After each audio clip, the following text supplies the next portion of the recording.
All right. Uh, Hello, everybody. Hello, world. I guess that's what we always start on when we start learning to program. Hopefully, my sound levels are good today. Just check. Can you hear me out there?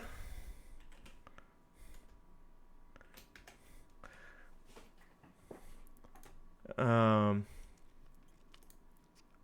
Hopefully, someone will give me a sign that they can hear me and everything's good.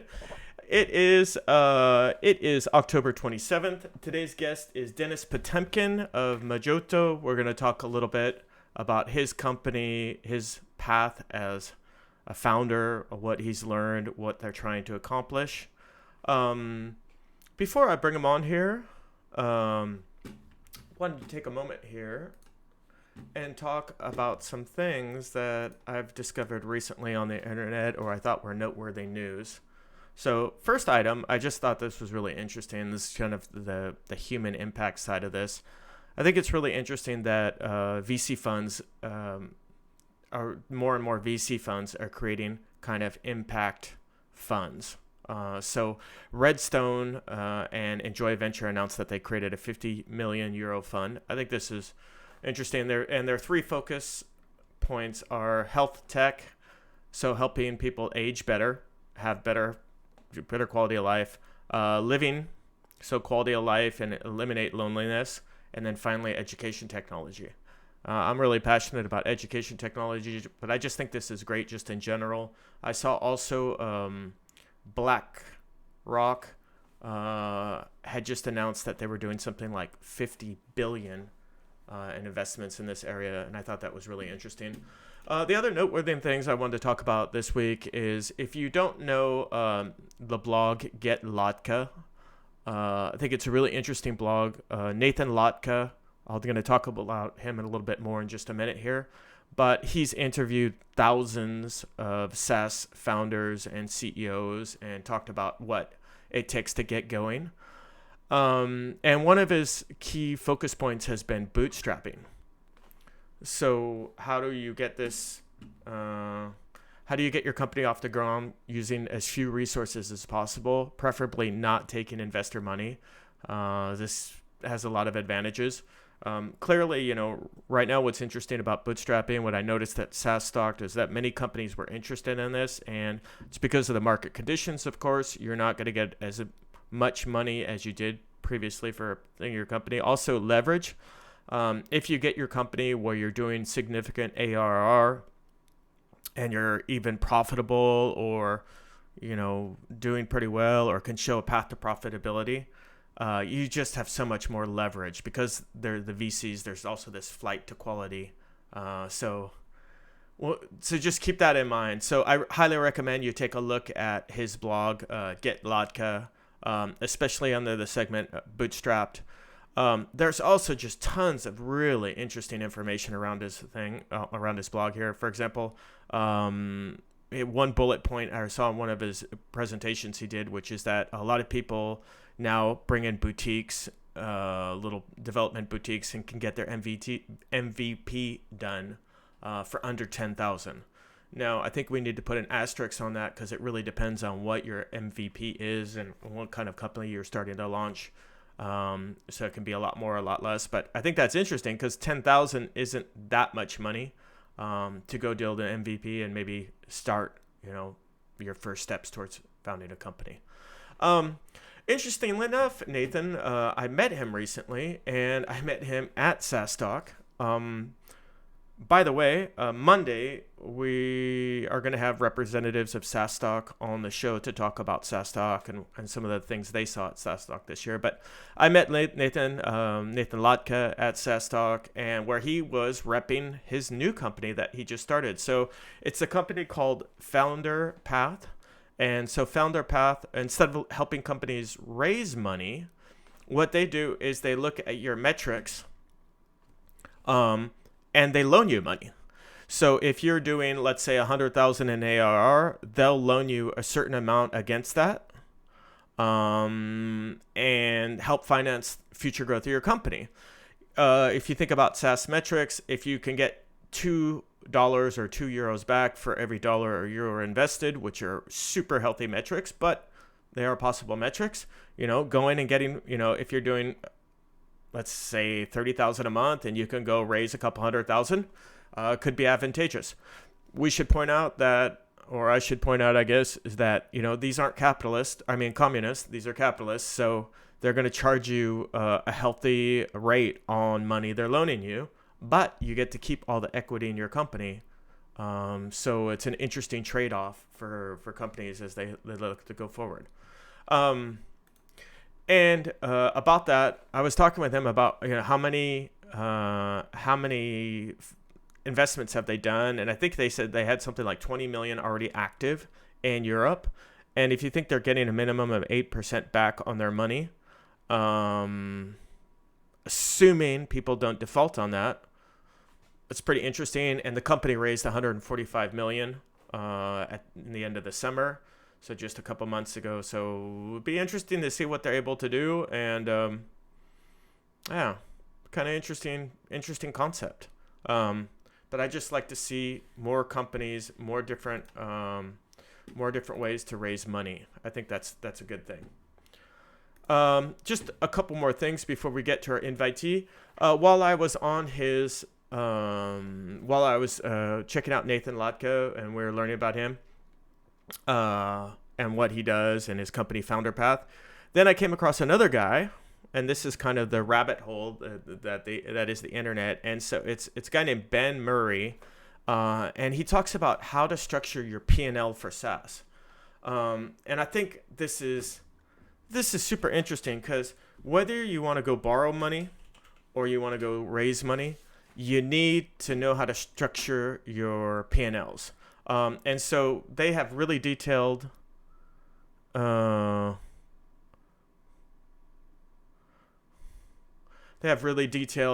instructions here about how to set up your P&L here. So very interesting, and just a good idea to really know your stuff when you get around to this.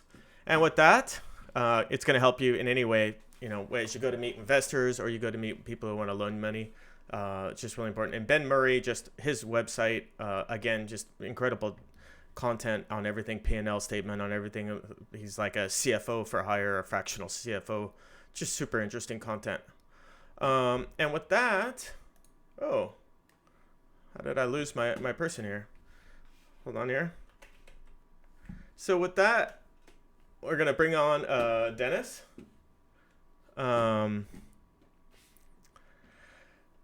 And hold on a second here. So here's Denis Potemkin. So he's the founder of Majoto. We met at SaaS Talk, and I thought it was really interesting what it was working on. So I was interested in having him on here. Let me see if I'm able to pull Denis on here. I always seem to have a little technical problem when I go to... Oh, no, that works. Okay, great. So welcome, Denis. Hey, Steve. Thanks. Am I on? Yeah, I think you are on. So let me Excellent. just, it looks like your audio levels are good. Good stuff. Good. Well, listen, Denis, first of all, thank you for coming here. Thank you for inviting me. So how long, first of all, let's start with the question. Let's get some KPIs on Majoto. So how long has Majoto been around now? So we've been around for a couple of years. I count that from our day of incorporation, which is a very, very special day. Right. It's Star Wars Day, May the 4th. Is that really Star Wars Day? May the 4th? It really is Star Wars Day, May the 4th. May the 4th be with you. Okay. It was not planned that way. It was kind of accidental, and I discovered later that was a very fortuitous day. So we're 2 years from that date, and that's basically when we incorporated and got our first bit of angel funding. Okay. Let me just ask you, I'm looking at your audio levels. Let me just ask you to pull your mic just a hair closer if I could. Hair closer, 1 second. Okay. Just going to angle it a bit like this. That's good. Okay. Fantastic. Well, good. So May the 4th. Well, and so let's talk a little bit about your background and how you came up with the idea for Majoto. So tell us your career arc and how that led to Majoto. Sure thing. Well, look, I'm a lawyer by background. I was in private practice, so working in law firms. I was then in-house. And and working for multinationals as a kind of legal director. I left about 4 years ago, basically because I wanted to do something different, get away from that sort of tyranny of the day to day, and explore some of the more creative things I wanted to do. So since then I've been consulting, and then I started up Majoto. So I've sort of been around the houses in terms of both being an in-house lawyer, private practice lawyer, consulting lawyer, working both for SMEs, contracting with large corporates, and for large corporates, trying to sort out their contracts and contract processes, as well as getting involved in legal tech and eventually building my own. So I've seen it from quite a few different angles. Okay. And why a startup? Why did you? I mean, you said you wanted to do something else, but why do a startup? That's an awfully big chunk to bite off. Yeah, well, I'd like to think that there was some sort of entrepreneurial spirit hidden inside me that wasn't completely destroyed by being a corporate lawyer. It seems like that's the case, at least so far. Look, the things that I wanted to do, and I'm sure we'll kind of explore them, but basically, I wanted to change how legal stuff was done. And while there's an increasing movement of people wanting to do that, sometimes the hashtags fun law, hashtag rehabilitated lawyer, new law. There's a whole movement in law to try and do things differently, get a bit more modern, use technology, use design, use agile processes and other things borrowed from software, and basically deliver legal services in a better way, in a more user-centric way. But the thing that I want to do, no one else was doing. So I figured I've got to try and do it myself. Yeah, I mean, my experience of legal processes and legal systems, and I know we call it a justice system, but it always seemed a little Orwellian because it seemed very rarely is justice done. But just in general, my impression of everything that's legal is just it's complicated, it's abstract, and hard to deal with. Absolutely, and it is complex, but there are lots of things in the world that are complex. Software is complex, but using software doesn't have to be. Right. Legal is complex, but using legal is generally very difficult and complex as well. So it's not an excuse. I don't think legal is unique. I mean, you try and read a medical or scientific paper, you'll get into a whole new sort of space of difficult language, right? But I think legal it should be much simpler, and there are plenty of examples where it is made simpler. It's just that it hasn't percolated. So it's a little bit like Aldous Huxley's comment, the future's here, it's just not well distributed. And I think that's kind of where law is. It's really not distributed very much at all. But there are pockets of innovation that are really, really trying to completely change how people interact with the law and with legal services and legal processes. So what is wrong today? I mean, what is wrong? Where do you see the room for improvement in this industry and what you're trying to do? Oh. Well, I mean, at a fundamental level, it's the user experience. So everything in the law is traditionally made by lawyers for lawyers, not for the actual users. So I'm the part of the law that I'm interested in is contracts. It's not the only one, but that's the one I'm sort of focusing on at the moment, and that's what Majoto is focusing on. Why contracts? Well, for a couple of fundamental reasons. One is that a lot of the day-to-day pain that you experience as a lawyer, especially in-house, is just churning through contracts, especially routine stuff, right? So if you make that space better, you're going to make a ton of lawyers. You're going to make yourself happier, and you're going to make a ton of lawyers much happier, right? So that sort of day-to-day experience, even for lawyers, is really difficult, let alone for business folk. So that's and then a sort of kind of a broader level. It's the experience that the non-lawyers have. So the real users of the contracts are not actually, they are lawyers, but for the most part they're non-lawyers. And it's about sort of making this whole thing not only more accessible but also more democratic. And that's what I'm trying to do, and that's what Majoto is really trying to do, is making it all much more democratic. But the fundamental problem, as I say, is a problem of the experience of the user because the processes and the tools and the output of everything legal is really focused on the lawyers rather than the users, so the consumers, the business folk. Yeah, I we have to do this, disclose this. So of course, Dennis and I, we had a conversation prior just to prep this, and one of the things we're talking about is just as a consumer. So often we receive contracts, whether it's for your telephone service or whatever, high speed internet, or most recently I remember it was with signing up for my electrical company, and the contract is very long. You really aren't qualified to read it or thing. And not only that, as you know, at least as a consumer, you're powerless. On the B2B side, there's some room for negotiation, especially when you're working with a bigger organization. But in most cases, a contract is just it's predefined, and you just either like accept everything and sign through, or you don't. But I think the real problem I have with it is most contracts I read as just as a user or a layman is they're not even understandable. Yeah, yeah, and that's really fundamental, because there is a crisis, or a lot of people talk about there being a crisis in the law, and that is a crisis around things like access to there's several pieces to that crisis, but one of them is access to justice. Another one is trust. There was a big issue with trust towards institutions generally, but towards illegal institutions as well.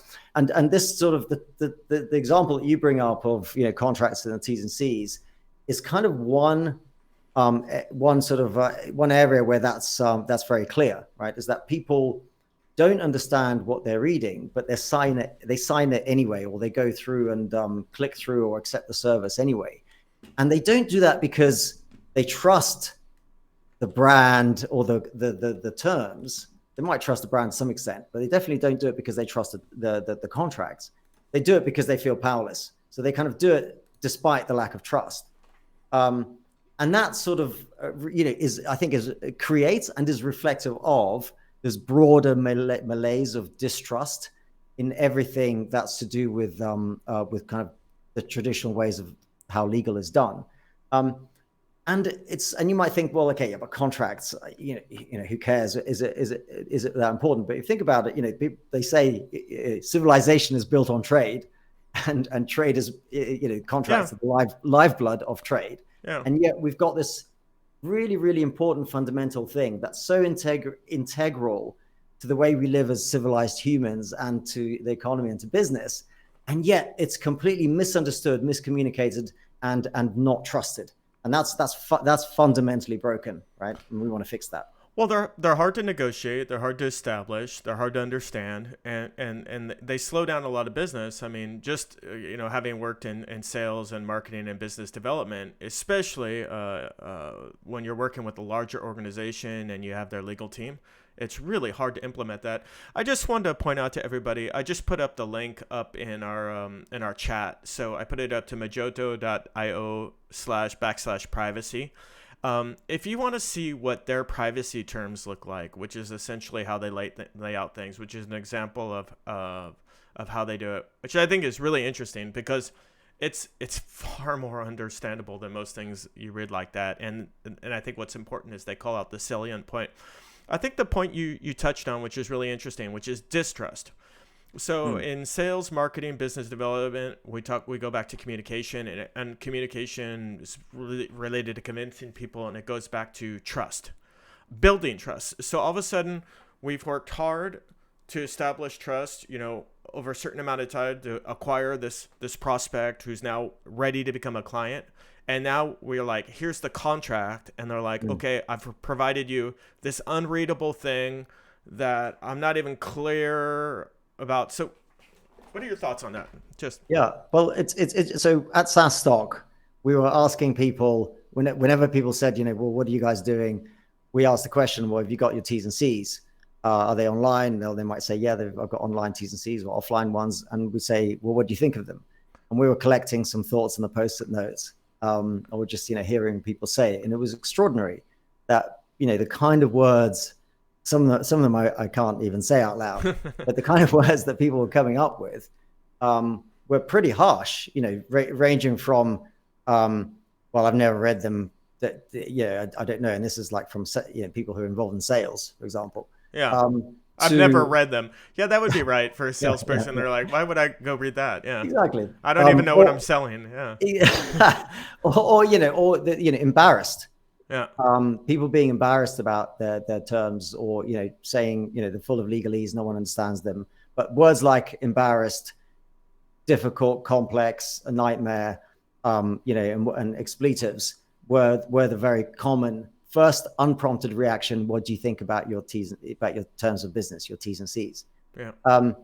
So and yeah, so you've got this sort of, and in the SaaS world, this is especially so important, right? Everyone works so hard to be super competitive, to communicate with customers in the best way through your website, through the way you sort of build your funnel and the interactions that you have with your prospects, right? You're making sure that you communicate with them in the smartest, slickest, best possible way. And then it comes to the legals, and nothing, and it's just a wall of text, right? That no one understands. So massive, opportunity loss in terms of kind of walking the talk with your brand. I mean, people say, you've got to reflect your brand in everything that you do, not just the front, not just your shop window, right? Yeah. But I use the restaurant analogy, right? You can go into a restaurant and the front of house is fantastic, right? And you sit down, but if the kitchen's not right, if something's going on in the kitchen, you're going to know it, right? And that's why businesses make sure that operationally they're living the brand as well, right? Or if you see a rat run out of the kitchen. Right, exactly, yeah. But get this, because a lot of the operations, obviously, the customer doesn't see, but the contracts and the T's and C's, the customer sees. So it's not just like having a bad kitchen; it's like having a bad open kitchen, where the customer can see it and they interact with it, and they're saying, "Oh, there's a completely different experience between the front of house and what I'm seeing here in this open, through the steamy window of the open kitchen." So I believe, and that's obviously a core belief for Majoto, is that's really worth fixing, not only because of the sort of the trust that you create, the walking the talk, but also for the process efficiencies that it creates as well. So can you think of brands who have gotten this right and have used this to help their brand and to distinguish their brand? Yeah, sure. I mean, the one I was desperately scrambling for an example of a SaaS business that have done this really well, and I'm kind of struggling. I know some of the new kind of online banks, like the Revoluts of this world, they've done an okay job in terms of simplifying, right? But it's still a wall of text. The one example that just to me is such a fantastic example is Lemonade. Okay. Lemonade is an online insurance company. And they've created an insurance policy. They call it the Lemonade Insurance Policy 2.0. They've actually open sourced it, so anyone can use it. And it's just written. And what can be more boring than and complex than insurance? Well, than an insurance policy. I can think of more complex things, right? But maybe few dull things that are duller than an insurance policy. But they've done an amazing job with it. They've just plain languaged it to the nth degree. It's super simple language, put in humor. They've made it funny, right? They've made an insurance policy occasionally funny. And they've structured it in such a way that's really simple. And it's just a joy to read, right? You actually maybe that's me being a contract geek. I actually want to read it. Well, I think comparatively, I don't think anyone's going to take that to bed reading that. But you say comparatively compared to other terms. Yeah. But the point is that they've used that contract as a piece of competitive advantage and branding, and they shout about it. Yeah. And I think it's one of the most fantastic pieces of contract design that I can think of. Yeah, it's kind of a back office thing, and it's not something that's been prioritized. The question I have is like you said, the SaaS industry is so competitive, and the subscription economy is growing so quickly. And what you were talking about, the concepts of brand and product, which every little process, every little thing you do represents your brand and your product. I think you're right that this could potentially become a lot more important, and a little bit like my question is also how much time will it take people to catch up? Because when I look at I take different industries like retail, like Apple redefined the retail experience with their stores, Mm, mm. Is someone like is Lemonade? I think this quite possibly could be something that companies start looking at a lot closer as Oh, they. yeah, for sure. I mean, you see it the most with people's privacy notices. So there are some fantastic examples of privacy notices out there. Some of them even better than ours, Yeah. arguably. But there is some great examples there, and so that's an area where people have been trying. You do see some of the kind of brands. Look at the Twitter privacy notice, for example. They kind of really jazzed it up. So there is definitely a movement to improve, especially at a consumer, at a B2C level, to improve how these things read.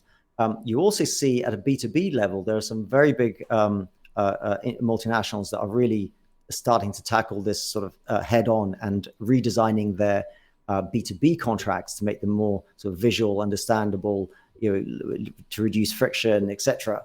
I know Shell has been very visible and shouting about this a lot.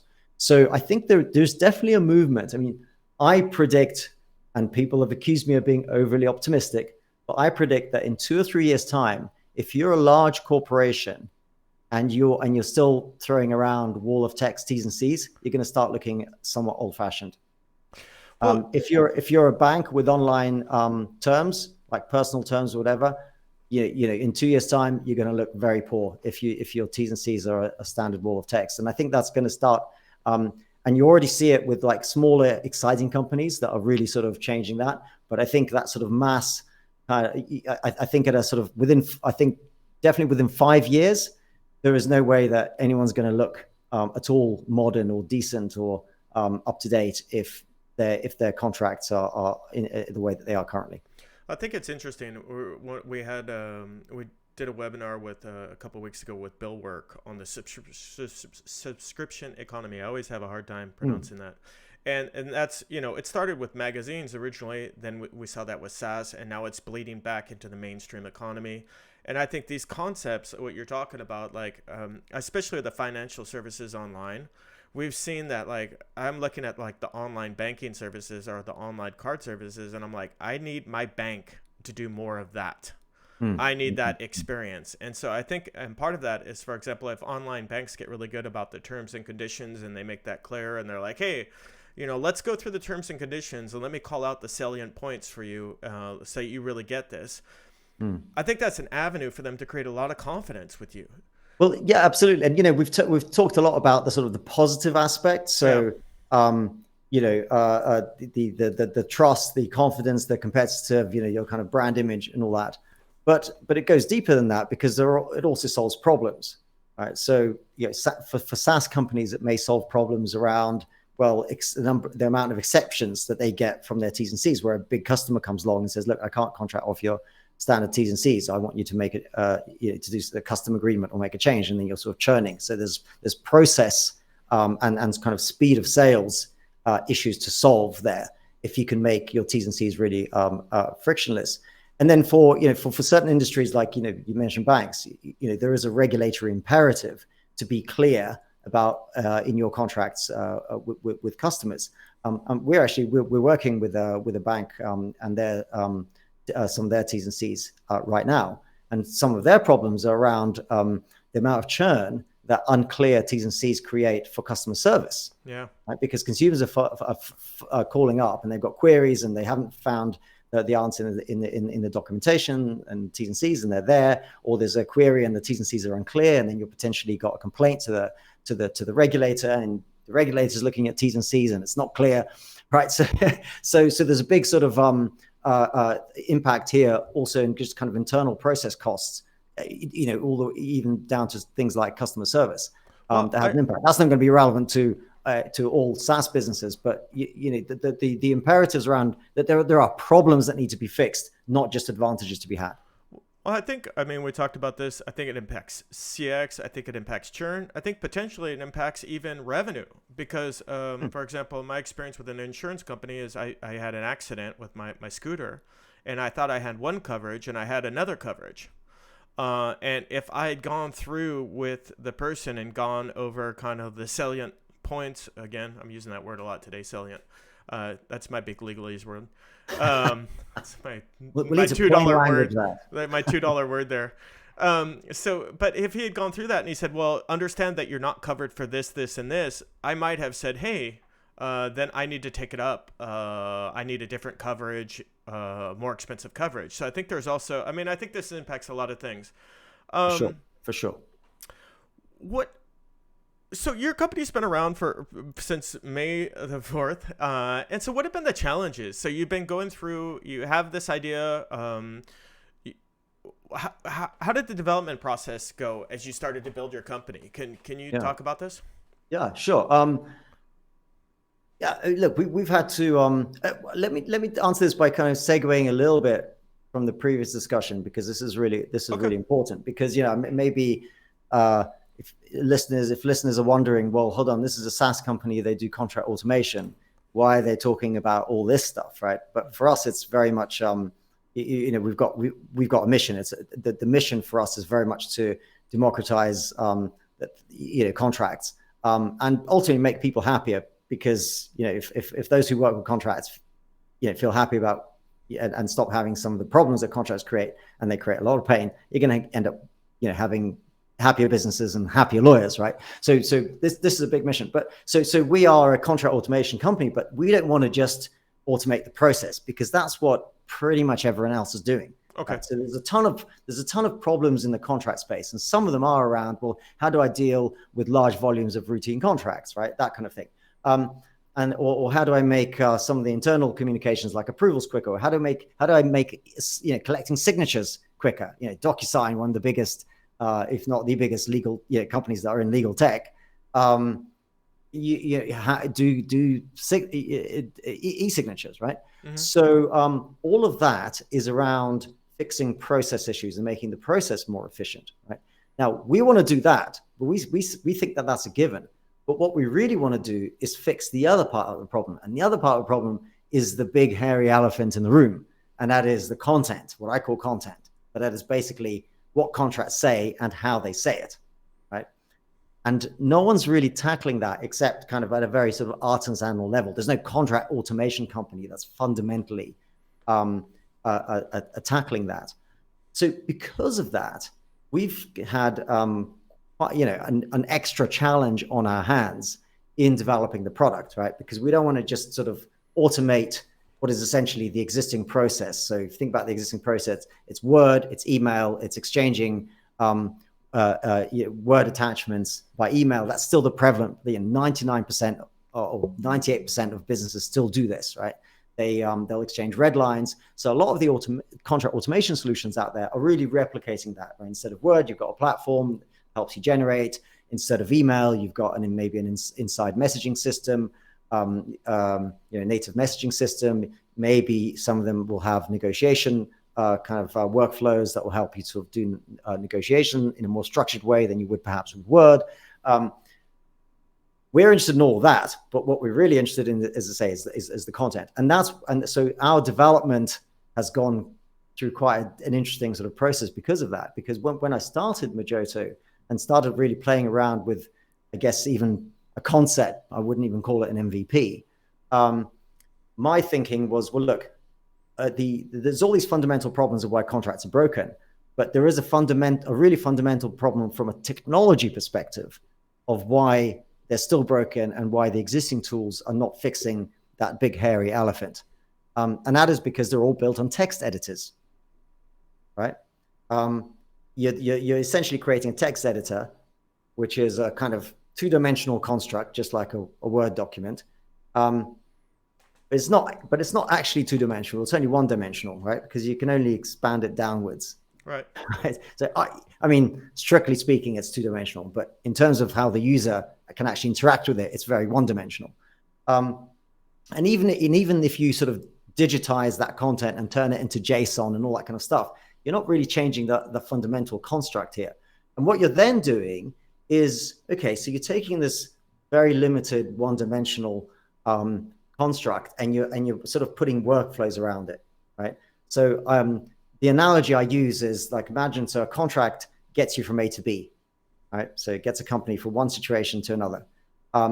And in the old days, you used to use a horse, right? A post horse to get you from A to B, right? Right. So you use a hope, right? So what these systems are doing now, and what Word and email does, and these systems, and then the current automation systems kind of Just a do faster the same. horse. I call it like a mechanical horse. It's a Right. bit like, imagine instead of building a car, you've built a mechanical horse, right? Yeah. So that's and that was kind of my sort of view of the world, 3 years ago, when I was starting to sort of when this whole thing was a twinkle in my eye. So I thought, all right, well, let's not start from a text editor, because to me that was the fundamental technical barrier to doing something much more exciting with contracts. So we didn't start with a in fact, I played around with a concept using spreadsheets. So spreadsheets are already kind of three-dimensional and potentially four-dimensional, depending on how you look at it, before you even do anything with it. So to me, that was just inherently a more interesting construct, because it's multi-level, it's kind of infinitely expandable, and it's structured. It creates structured content from the get-go, right? Rather than sort of creating unstructured content and then putting some structure around it using kind of code or using AI. So for us, so going back to your question, from a technology perspective, we had to really invent what I consider a completely different way of building the fundamentals of that kind of that digital document in a way that's, yes, structured, but also allows visual creativity. That is, it isn't reliant on kind of code that people, can't work with, and most lawyers certainly can't, and is kind of expandable and multidimensional. So we started with very, very humble beginnings, essentially using spreadsheets to figure this out, and then from then I'd never coded, but I put together something very kind of basic, hacking it off Substack, and hacking some bit of code together. And then I worked with a developer to basically kind of to automate that properly. And that's how Majoto was born. Oh, wow. I mean, I don't know. I haven't seen it. I haven't used it or anything like that. But I just think of tools similar to this. I think the tool that comes to mind for me is Canva. So I've used in marketing, I've used Adobe. Adobe for me is great tool, super tool, but very complicated. It's not a layman's tool. It's not something you can just pick up and start using. And Canva, right, you could just pick up and start using. Anybody can use it. Anybody can create, and then you have lots of templates. And then if you combine something like Canva with something like Grammarly, where it's reviewing your language, so you're not making too many mistakes, and then and even times it tells you to simplify your language. It says, oh, this sentence is too complicated. To me, like, if someone could do that for contracts, where they're like, oh, you can brand your contracts, have them a certain brand, you can simplify the language and really make these something instead of a checkbox, something you need to do as something where you can make your company shine.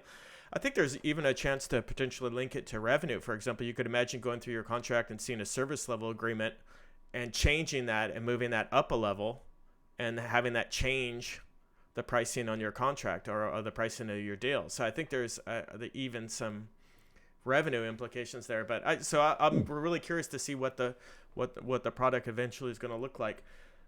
Where are you at in terms of your product? How far along are you? So we've basically turned our initial MVP into what we call a private beta. And this is a product that we're already how do you say, that's on the market. So it's on the market for kind of simple workflows and use cases. So one of the simple use cases is you redesign your T's and C's. We do that for you. So we take the pain of the redesign from the user. That's just the simplest and fastest way of doing it. And then we hand that over to our SaaS customer, let's say, in a simple kind of maintain, edit, publish workflow, and that basically allows you to keep your T's and C's updated, bring in changes once if you have updates in the way that your business works or any other kind of needs, or if you need to create different kind of versions for different products, and then you can publish them with one click to your website. So it's a pretty simple thing, but the kind of pain points that we've seen is, first of all, businesses finding it really hard to keep their T's and C's up to date. So often they've Frankensteined them from the net in the early stages and haven't kept them updated. Yeah. And the visual structure within which we put these T's and C's and the way that you can sort of manipulate them inside the system just makes that really, really easy. Doesn't replace a lawyer, but it makes it really easy to just figure out, okay, what do I need to change and where? And the other pain points we've seen, again, very simple pain points, is, okay, let's say in-house, the sole lawyer in a larger kind of growth SaaS company is responsible for the T's and C's, but in order to get them updated and published, he has to go to 2 or 3 other people in the organization, maybe marketing, maybe the person who's responsible for managing the website, to actually do that. This way, they control everything and can do it with one click. So that's kind of the simplest proposition. And then beyond that, what we're also starting to do is put people's negotiated contracts in. So contracts where, so non-standard contracts where you have to go in, you have to perhaps select the right kind of template, the right kind of starting point, and then fill out details, make certain selections for drop downs, but also tune it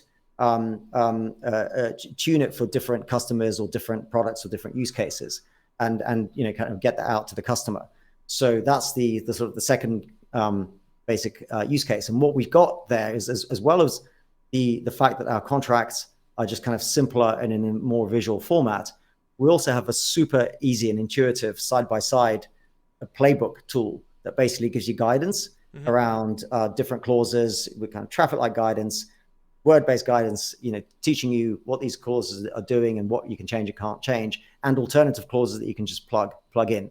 And obviously we work with customers to make sure that that's fit for their terms and their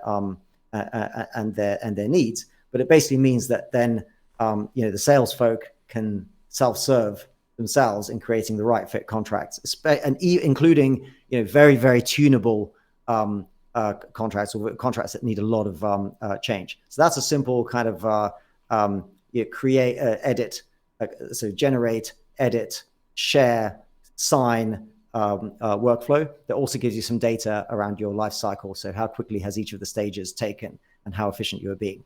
So that's so our product is kind of available in the market for those kind of simple things.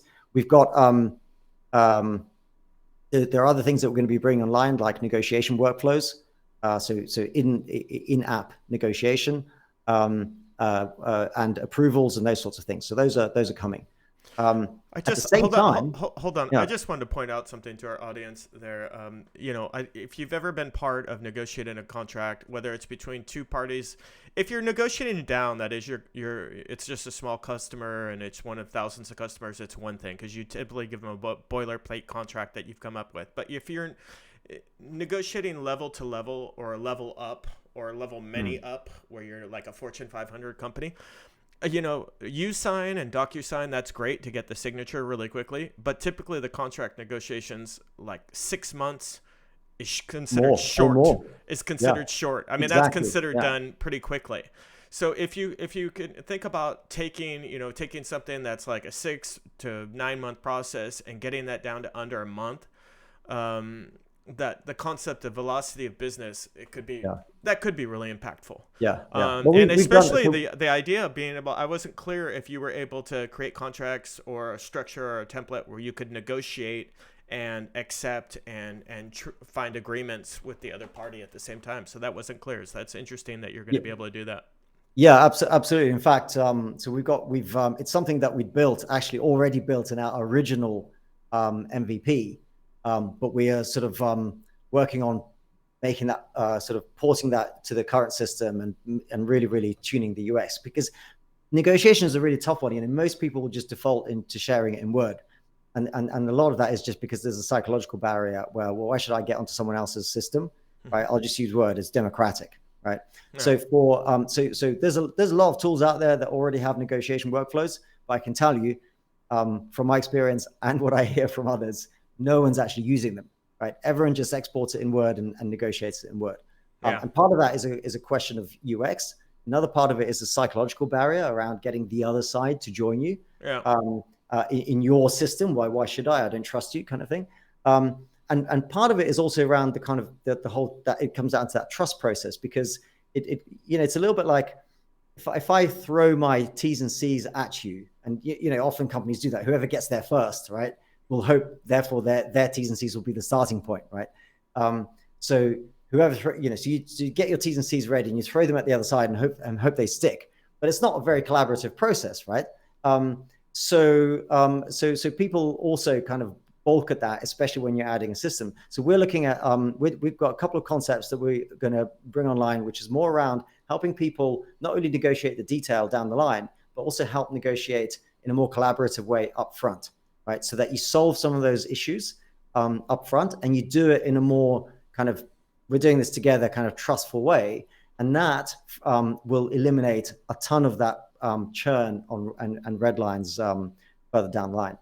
But just in terms of the benefits, some of our customers have reduced time to contract by 50 to 80% through a combination of redesigning their contracts and using our tool. In some cases, even just redesigning the contracts. So it's one of the things that we started doing as Majoto. We were having a lot of conversations with customers who had pain points and they needed a solution, but they weren't ready for tech, any kind of tech, contract automation tech, or they were larger companies and we weren't ready for them. So we started just offering just pure design services, because a lot of the time you can reach a lot of the outcomes through design. And this is kind of the fundamental sort of thing for us as a contract automation SaaS companies. We believe in the outcomes. And we know that there are different ways of getting people to the outcomes, and we're happy to we want to get people closer to those outcomes, irrespective of where they are on the tech journey or where we are in the tech journey. So we've got some fantastic collaborations ongoing as a result of that sort of shift in mindset. But have you used the services side normally what happens is you use the services side to further develop your product. So while you're doing those services, you're learning about the needs, you're establishing your needs better, and some of that money that you may be billing for some of those consulting or services, and you can use that and shift that money to product development as well. Yeah. So that's a very classic model for building a product like this, which is go do services and use that and keep adding to your IP and building that out. Is that how you've been building the product a little bit? So in part, yes. But we're also using the services as a door opener. Mm-hmm. So sometimes the customer says, look, for whatever reasons, they'll say, look, I want the output. I want a redesigned contract. Sometimes like quite radically redesigned and simplified. But I want it in a Word document at the end of it. Yeah. But we'll actually use our own tool. Mm-hmm. So we have this agreement mapping tool that allows you to kind of restructure contracts in a really sort of simple, visual, intuitive way. We've got various other things that kind of help in the design process. We've got kind of set design patterns and templates that allow us to very quickly create sort of quite really funky designs without sort of paying a legal designer, right? So we will use our tool and we'll use it visibly, which gives the customer sometimes it's quite eye-opening, right? Because they see the tool in action. And then we say, okay, so why don't we start maybe in a sort of a fairly informal way, let's open up a sandbox and get you actually using the tool to generate the contracts that we've redesigned for you. And so we've got a number of sandboxes that have been opened as a result of what was started off with a design service. And we're hoping that will convert to kind of, a very successful long-term relationship. Okay. That's interesting. It sounds so your product's in private beta. Who are have you defined who your ICP is, your ideal customer profile? Which market you want to go to? Absolutely. So currently in the sort of in the SaaS world, this is it's sales, right? So they're the people who feel the pain on poor contract processes. I think most. It can be the CEO or CFO, especially in smaller SaaS businesses where that responsibility for contracts lies with them. And of course, once the business is a little bit larger and there's an in-house lawyer or maybe a small in-house team, then it's really the GC, the head of legal in that business.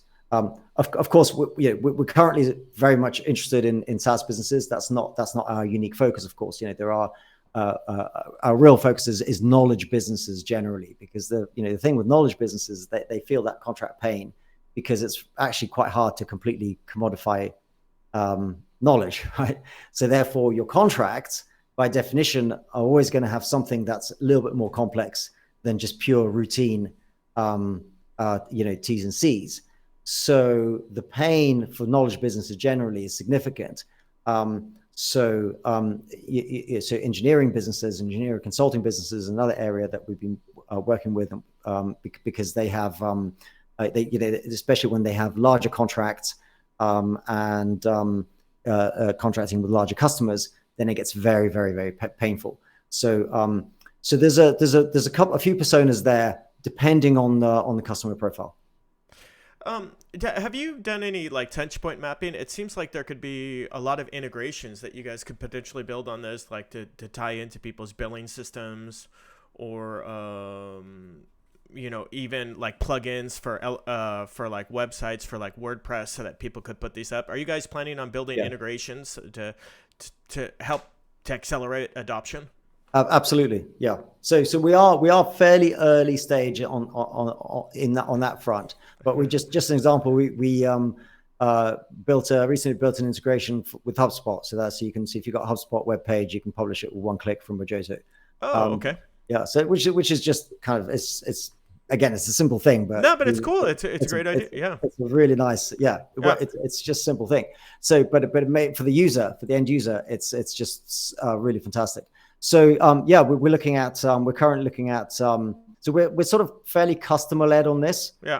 We don't want to sort of build a bunch of integrations if we know that people aren't going to be using it. So we're just currently talking to an existing sort of customer of ours that are interested in Salesforce, and Salesforce integration has been on my mind for a while.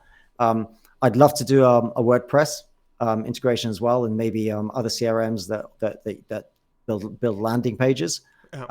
And then, eventually I would, I'd like to, one of our ultimate ideas is to make this Majoto very connectable, so that we can build it as a visual add-on to other tech, so that we don't have to do everything in contracts. There's some pretty big meaty pieces of tech, especially for the corporate world. So we think if we can, create a sort of fairly integrative ecosystem, I absolutely believe that will help us. Yeah, I think someone like when you just said Salesforce to me, it's like anyone who's using Salesforce, those tend to be the clients that really appreciate good processes and want to give a super experience to their customers. And so that there's someone who's going to be very sensitive, or I think they're going to appreciate the arguments of what this is able to bring them. So it seems to make a lot of sense for Salesforce. So, so you guys are in private beta, and how much money did this take? That's that could be a sensitive question, but financially, how many people, what does the organization look like? I mean, how did you get from, twinkle in your eye concept to here? How much money has it taken? How many people has it taken? Yeah. So we've, I'll answer it in this way. So we've been angel fund. I mean, we're kind of, let's call it bootstrap, but we had about 150K in angel funding. Okay. So a significant proportion of that, of course, has gone to product. Right. Not to salaries. That's an odd smile you gave us there. You sounds like you want to share more there. But more exactly. No, but it's the right, it's the right thing at the right time. But the vast majority of that has gone into product. Yeah. And I think we've gone through quite an unconventional path in terms of how we built the MVP, and I'm not going to disclose everything here, I'm afraid. But in terms of how we built the MVP and how we took it to the current beta, so we've done that in a very, very lean way. So in terms of what the capability of the product is and how it looks, I think we spent quite a very sort of a relatively small amount of money to get to where we are. So the next step is to kind of fully platformize our private beta, and that's going to take a bit more money. But we're not waiting. We've started to do the work, and we'll see how quickly we can get there.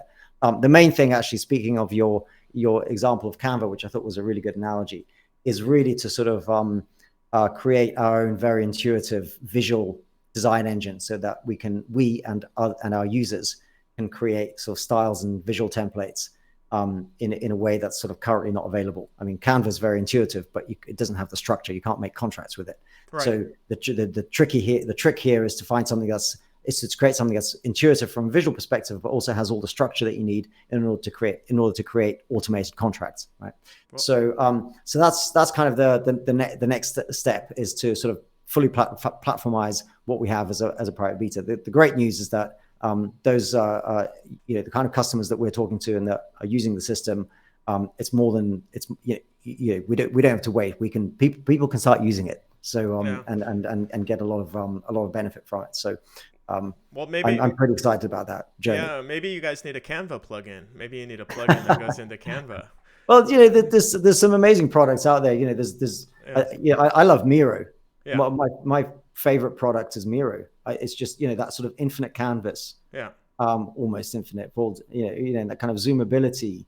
I absolutely love that. I use that for everything. There's kind of, I guess, 4 products I use a lot. Spreadsheets. I use, we're in Google, so we use Google Sheets. I use Google Sheets a lot. I use Miro crazy amount. I use Majoto a lot. All the contract design work, and even previously the legal work that I was doing while I was still doing that, I was doing it using my own tool. That was pretty cool. That was pretty nice. And then and I love Superhuman, which is I don't know if you know Superhuman. I haven't heard of it. What's Superhuman? It's an email. It's a sort of plugin that basically creates a top layer over all your email accounts. And they're sort of they talk about getting through your inbox twice as fast as before. So they sort of get you to inbox 0. Now I rarely get to inbox 0, but it's a really fantastic product because it's so crazily intuitive and it has so much depth, and it just looks ridiculously beautiful. So Superhuman. Okay, I'm going to note that. I'm good because if we can get Majoto to do for contracts what Canva does for for visual marketing, and what Superhuman does for email, and what Miro does for whiteboarding, I'm going to be a very happy man, and we're going to have a hell of a lot of happy clients too. Well, I think it's interesting. Canva, the lady, or Canva as a company, they've announced that they're going to build their own word processor to take on Google Docs and Microsoft Word. I see that they're moving into that. Yeah. And I mean, I'm sure they're really smart people, but those are 2 really tough, well-established competitors. So we'll see. Well, how are they going to create disruption there? They must have some ideas, because I'm sure they're not going to go force against force. They're going to have to use some Jedi mind tricks. Speaking of, may the force be with you. And yeah, indeed. They're going to have to figure out something in there. The good news is that there are a lot of players, big and small, trying to fix this. Trying to fix what is so broken in so many respects, whether it's word processing or contracts, right? Yeah. People understand that it's broken, and consumers, want something different. Businesses want something different. I think there's a lot of problems to solve, because you're really sort of combining a lot of different things, especially if you want to solve it really in a new way, in a way that sort of can do content differently. So I think that's great. People we know we're doing the right thing, because there are other people moving in similar directions in very, very different ways, of course. The way I explain it is the SaaS ecosystem. We started with the big problems first. And as we develop this marketplace and this ecosystem develops, there's more verticalization. So people are focusing more on verticals, and people are focusing on subsets of problems, like what you're doing with contracts. Basically, people were focused on customer relation management 15 years ago, 10 years ago. We've got that mostly solved. That's a pretty developed, mature market. Guess what? There's still a lot of things that are related to that are first cousin to that or second cousin to that now that we can go solve and figure out. And companies like yours are working on that. Yeah. Once you get the beta, okay, so you're going to get feedback from your customers. So what is your next step? How will you take your company to the next level? Do you need to go raise money to do this, or will you try and grow it organically, or what are your plans? So we're actually currently in the middle of a pre-seed raise. Okay. And that's really sort of to be able to accelerate accelerate the development of the sort of what we call our wave 2, which is the sort of the fully platformized kind of version of the product with that visual kind of intuitive visual editor. Yeah. We don't need it absolutely, in the sense that we're currently self-sustaining at the current sort of spend and current income. We started acquiring sort of our first paying customers in May this year. So sort of steadily adding customers and revenue, which is fantastic. And it's but that if we want to accelerate the development of the product, and I really want to, then we're going to need to have a raise. So that's the sort of the next stage, is to raise some money to do that. Otherwise, the next step is to get this T's and C's offer. That's this is essentially our beachhead, is redesign T's and C's and simple workflows to accelerate sales and build trust, is to get that out to as many SaaS businesses as we can, and really sort of use that as that's a door opener for working with them more deeply on other contract processes, on negotiated contracts, on beyond sales contracts, employment, procurement, services, the full shebang. So that's really kind of the next step. So to grow all the customers and friends we're making in the current process is to grow those relationships, prove the use case, prove the business model, and then scale. So with the new technology, the idea is that we create packages of kind of ready-made agreements for micro businesses, for SMEs, and kind of build scale that way, while at the same time getting into that corporate space where the corporates are starting to redesign their contracts but have no way of automating them. So to get into that space. Yeah, I mean, it's really interesting working in SaaS or working in this industry. Like, I think that the experience is so much better than what I see in the mainstream economy. And I would so like to see the mainstream economy adopt more of these ideas. And well, the thing. Hopefully, that'll happen. Sorry. No, go ahead, please. No, the thing that really on that point, what really struck me, especially at SaaS Stock in Dublin, is that it's such an amazing ecosystem, and you sort of you kind of know it, but when you see it in action, where you've got hundreds of SaaS businesses and everyone's kind of selling to each other, and everyone's using, building up a stack of other SaaS kind of products to deliver their piece, right? It just really struck me what a rich ecosystem it is. Yeah. I'm pretty sure we're going to be signing up.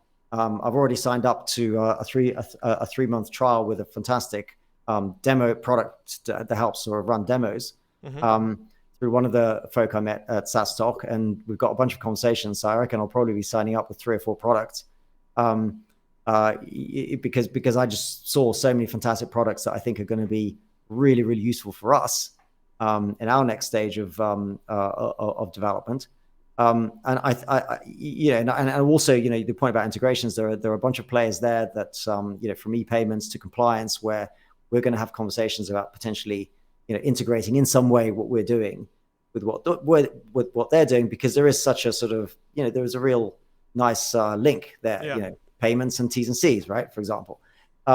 So I think it's wonderful, and I think that level of kind of interaction, integration, collaboration is I guess why SaaS is such a great and exciting and fast growing area. I'd love to translate some of that into the legal space. Yeah, I think it's definitely a space that can be used for disruption. There's but it's also, in a way, it's a challenging paradox, because it's the space that also represents in many ways the establishment. And so it as an industry, for me at least, it's inherently conservative, and so disruption is not something that's gonna take hold. I mean, I think it's, but there's a business need. If this is creating constraints within organizations, if this is causing churn with customers, there's business needs. So eventually, the business people will get heard and win people over. Exactly. Yeah, I agree. So, well, good.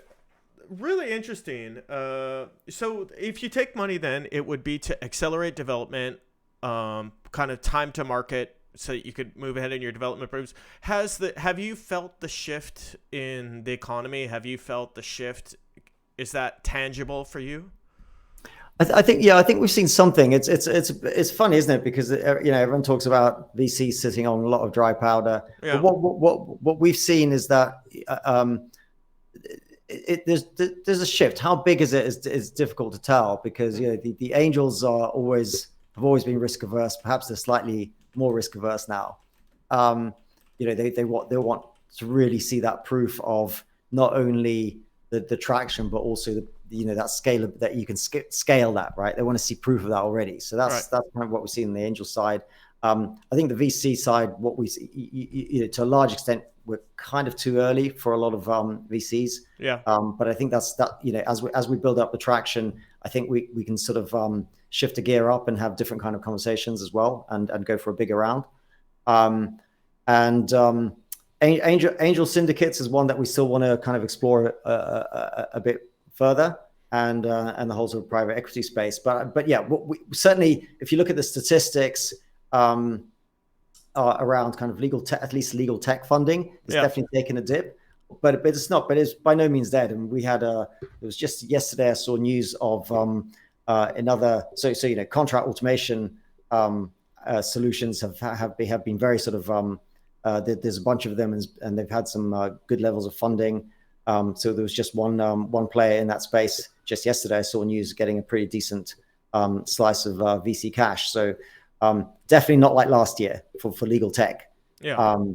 But I think we'll still, how do you say? We'll see how it kind of works towards the end of the year next year. So just kind of keep calm and carry on. Absolutely. I absolutely. I think that there is money available for the right kind of businesses. Yeah. I think, of course, it is important to sort of also to be lean and sort of extend runway and all that kind of stuff. That's just prudent business management, right? Yeah, that's good business management anywhere. So that's interesting. What about what was it? Did you have any other takeaways from SaaS Talk? Well, other than the fact there was a fantastic event. Well, I'll tell you what. One thing that really kind of struck me, and this is kind of maybe of interest to those who are on the lookout for funding. So we got into. I was in the semifinals of the pitch competition, but then looking at the finals. I mean, first of all, the level. So it was Rebank, it was Candu, and I remember the third. Fantastic companies, but you look at their pitch decks, right? I reckon neither of them really followed the template kind of pitch deck that I was taught to do, and that you see kind of on the kind of bandied around on the internet. They both had very different kind of pitch decks. I mean, they obviously covered the fundamentals, but they were super story led, and they're all very different, and they just sort of kind of sold the story, sold the product in the way that was suitable for them. And look at Rebank, for example. I mean, quite really, really simple pitch deck visually, but the story was so compelling. So I guess for me, the takeaway is like, yeah, you gotta take on board what people say. You gotta take on board, the sort of some of the standard ways of doing things. But ultimately, the real winners out there are telling their story their own way. And I'm gonna start doing the same more myself. Yeah, that's funny. And the thing is that every founder you meet, or every person who's really passionate about their company, usually there's a twinkle in their eye. And if you can get to the point where they're really using authentic language, it's quite impressive. But you're right in that they're really creative. That was my big takeaway, which is all the things you said about SaaS Talk. I have confirm everything you said there. My takeaway was really more about the Irish in Dublin, which is the Irish are natural storytellers. Yeah. They just tell a great story, and I thought, and I'm not sure that the Irish's history is any better than anyone else's, really. But gosh, they tell a great story. That's right. Yeah. And the way they tell their story, and I really thought about that, which is about companies, and if you think about like the best executives are often great communicators, and they're often great storytellers, and so that's a good point. That's real. Yeah, yeah. See, I think most founders can talk very passionately. The trick with pitching, of course, is that you've got to do that in a very constrained amount of time, Yeah. and still say enough about the the sort of the kind of the hard stuff, right? So that's for sure is a challenge. I tell you, that's it's a really it's a fascinating process to for me this is my first startup, and this is the first time I've sort of gone through this kind of process of learning how to pitch. It's pretty incredible, and I think there's some real masters out there. No, that's great. Well, listen, thank you very much for your time. I really, once again, everybody, if you get a chance, go look at Majoto's.io, their website. Go look at their terms and conditions and their privacy policy. I think it's really interesting because I've never seen this laid out in a way that to me is so seemingly clear. And I think there's a real interesting aspect just on the experience side. Versus So this is just a quick plug. Any customers who sign up with us yeah. are going to get their own sort of lyrical T-shirt. But so what lyrics are those? I don't even know that one. Yeah, my contract brings all the boys to the yard. That's milkshake. That's milkshake. My Okay. milkshake. And then I'll show just a couple if we've got another minute. This is the other one. So we were talking about music from the 80s. Yeah, I want to get visual. Let's get visual. Okay, visual, I think the visual contracts, and then okay, yeah. My favorite. If your terms were like my dreams, red, gold, and gray. Yeah, Boy George, we talked about that one. That was a great Boy one. Listen, thank you very much for your time. I wish you the best of luck and going forward, and it'll be interesting to see things where go, and make sure you get a chance to come back and tell us what progress you make or don't make. I would come back and tell you the progress that we made. Yeah. For sure. I would love to do that. Absolutely. I mean, I think, we made more progress in the last sort of, in like the first sort of in the last sort of 4 or 5 months than we did in the previous year and a half. And I reckon the same is going to be true, if not doubled, for going forward. So definitely, I'd love to come back and tell more. So Steve, it's been a real pleasure. Thank you so much for inviting me. I just want to call one last thing on the privacy. One of the things they do on the privacy, which is really neat, is they call out where your data is going. Who might access it and why they need the data. It's really a great job on the data side, and since data privacy is getting so important, so I do really recommend that. This is the thing, it's like the T's and C's are just full of just words jumbled together in a way that lawyers understand even then badly, and no one else can. Like if you look at our T's and terms, which is that stroke Majoto.io stroke relationship, that has the same kind of model, but basically we create a user journey. So you sort of you take the user through the steps that the user takes, and all your kind of legals, notices, and disclaimers, they can be contextualized to that. So users, because people can understand it, but they can also understand why you've got it, right? And that means you can highlight stuff. You can say, hey, I've got this liability cap, but the user understands why you've got it because you've put it into a context. And that's kind of one of the many beauties of that sort of approach. Well, that's great. Well, listen, I think we're going to have the founder of SaaS Stock on Tuesday of next week. Nice. His name is Alex. I'm blanking on his last name. So if you get a chance, come in and listen to what Alex has to say about this event, because they were on hiatus for 2 years with COVID, and it's the first chance to do it. So should be interesting to hear what he has to say. And thank you so much for your time today. Thank you, Steve. Bye-bye.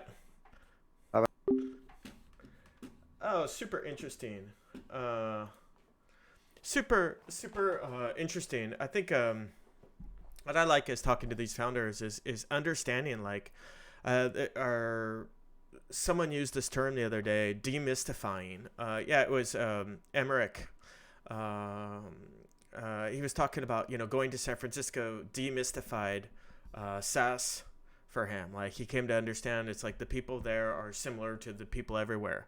And I think that's the great thing of talking about these founders. Like, this guy's had this company, Majoto, going now for 2 years on 150,000. They built their product, and now they're getting ready to, take their product to the next level for kind of start to scale it up and start to really move it out there. So that's an exciting time for them. And it's also, I think, just really exciting to learn about it. And then as you start to see how all these other pieces fit in there, the quality of your stack, the SASs you're using, how you can put together processes around that, I think it's very interesting. Once again, on Tuesday, I think it's Tuesday. I may have missed the date. Hold on. No, it's Tuesday the 1st. I said the 3rd. So it's Tuesday the 1st.